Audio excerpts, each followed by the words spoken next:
Hello students, welcome to your class 10 maths के chapter triangles त्रिभुज के वीडियो ओवरव्यू में। इस चैप्टर की बोर्ड एग्जाम में काफ़ी इंपॉर्टेंस है।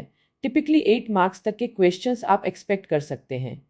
तो चलिए इस इम्पॉर्टेंट चैप्टर को डिटेल में एक्सप्लोर करते हैं। तो यह चैप्टर इतना इम्पॉर्टेंट क्यों है? फर्स्टली, बोर्ड एग्जाम्स में इससे बहुत क्वेश्चंस आते हैं। सेकेंडली, ट्राइंगल्स ज्योमेट्री का बेस है। इनकी अंडरस्टैंडिंग से आप कॉम्प्लेक्स प्रॉब्लम्स सॉल्व कर पाएंगे। प्लस यह से कॉन्सेप्ट्स रियल लाइफ में भी यूज़ होते हैं, जैसे हाइट्स और डिस्टेंसेस मेजर करना। और हाँ, जेईई और एनईटी जैसे कॉम्पिटिटिव एग्जाम्स में भी ट्राइंगल्स के कॉन्सेप्ट्स काफ़ी रेलेवेंट होते हैं। So let's dive in. हमारा पहला कॉन्सेप्ट है सिमिलर फिगर्स, समरूप आकृतियाँ। क्लास 9 में आपने कोंग्रुएंट फिगर्स पढ़े थे, जिनका शेप और साइज दो एक ही होता है। लेकिन सिमिलर फिगर्स में ओनली शेप सेम होता है, साइज डिफरेंट हो सकता है।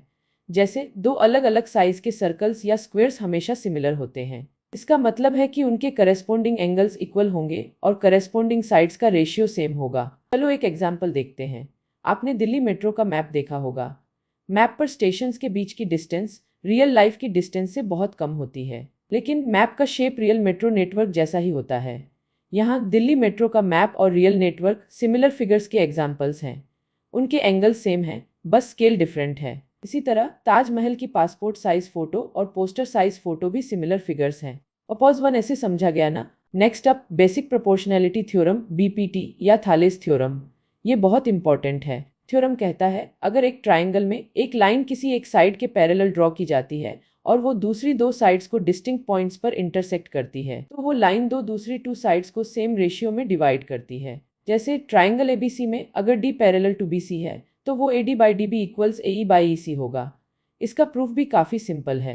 अब बीपीटी का एक प्रैक्टिकल यूज़ देखते हैं।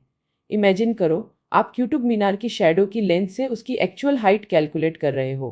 पॉज वन ऐसे ये सिमिलर ट्राइंगल्स और बीपीटी की हेल्प से पॉसिबल है। वन एग्जाम्पल में अगर एक ट्राइंगल ABC में DE पैरेलल टू BC है और AD equals 1.5 centimetre, DB equals 3 centimetre, AE equals 1 centimetre है, तो EC क्या होगा? बीपीटी के according AD by DB equals AE by EC।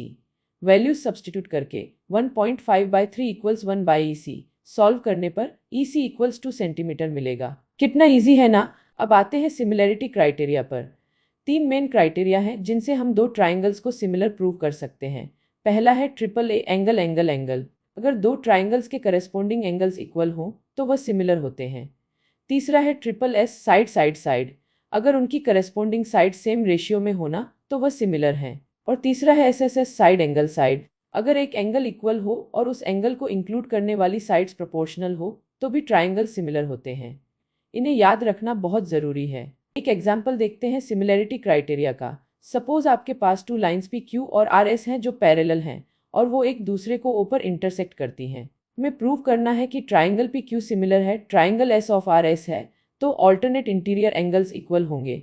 Angle P equals angle S of Q equals angle R, और angle P of S of Q equals angle R, और angle P of S of R of, और angle P of S of R, और angle P of S of R, और angle P of S of R, और angle P of S of R, और angle P of S of R, और angle P of S of R, और angle P of S of R, और angle P of S of R, और angle P of S of R, और angle P of S of R, और angle P of S of R, और angle P of S of R, और angle P of S of R, और angle P of S of R, और angle P of S of. तो AAA similarity criteria SE triangle POQ similar है triangle SORK। Simple. ये एक classic board question है। एक trapezium ABCD है जिसमें AB पैरेलल टू DC है। इसके डायगोनल्स AC और BD O पर इंटरसेक्ट करते हैं। हमें प्रूव करना है कि AO by BO equals CO by DO। सबसे पहले हम ट्राइंगल्स AOB और CO को सिमिलर प्रूव करेंगे। क्योंकि AB पैरेलल टू DC है तो angle OAB equals angle OCD alternate angles, और angle OB equals angle OCD alternate angles. Angle AOB और एंगल CO वर्टिकली अपोजिट हैं। तो AAA similarity CE triangle AOB similar है triangle COK। अगर triangle similar हैं तो उनकी करस्पॉन्डिंग साइड्स प्रोपोर्शनल होंगी। इसलिए AO by CO equals BO by DO। इसको रीअरेंज करने पर AO by BO equals CO by DO। QED। अपोज वन ऐसे इजी पीजी। कुछ कॉमन मिस्टेक्स हैं जो स्टूडेंट्स ट्राइंगल्स चैप्टर में करते हैं। पहली, सिमिलैरिटी एंड कॉन्ग्रुएंस को कंफ्यूज करना। याद रखो, सिमिलैरिटी और कॉन्ग्रुएंस को कंफ्यूज करना याद रखना, एक ही मतलब, एक ही शेप, कॉन्ग्रुएंस एक ही शेप और एक ही साइज। दूसरी गलती, करेस्पॉन्डिंग साइड्स और एंगल्स को गलत आइडेंटिफाई करना, हमेशा वर्टिसेस के करेस्पॉन्डिंगनेस पर ध्यान देना। और तीसरी, सिमिलैरिटी प्रूव करते समय सही क्राइटेरियन ASSS मेंशन ना करना। ये छोटी छोटी बातें आपके मार्क्स कट कर सकती हैं, सो बी केयरफुल। तो चलो जल्दी से रिकैप काटते हैं। हमने सिमिलर फिगर्स के बारे में सीखा जो सेम शेप के होते हैं बट डिफरेंट साइज के। फिर बेसिक प्रोपोर्शनलिटी थ्योरम BPT और उसका कन्वर्स देखा जो साइड्स के प्रोपोर्शनलिटी को पैरेलल लाइन से रिलेट करता है। और लास्ट में ट्राइंगल्स की सिमिलरिटी प्रूव करने के 3 मेन क्राइटेरिया ASSS और SAS समझें। यह कॉन्सेप्ट्स रियल वर्ल्ड प्रॉब्लम्स में बहुत यूजफुल हैं। आई होप आपको ये चैप्टर अब क्लियर होगा। एक्सलेंट वर्क स्टूडेंट्स, अब आपकी बारी है। इस चैप्टर की अंडरस्टैंडिंग को टेस्ट करने के लिए हमारी ऐप पर जाकर 10QUESTION क्विज ज़रूर अटेम्प्ट करना। और हाँ, जो भी लॉक्ड कंटेंट है वो GJMS स्टूडेंट्स के लिए बिल्कुल फ्री है। तो लर्निंग जारी रखो और मिलते हैं नेक्स्ट वीडियो में।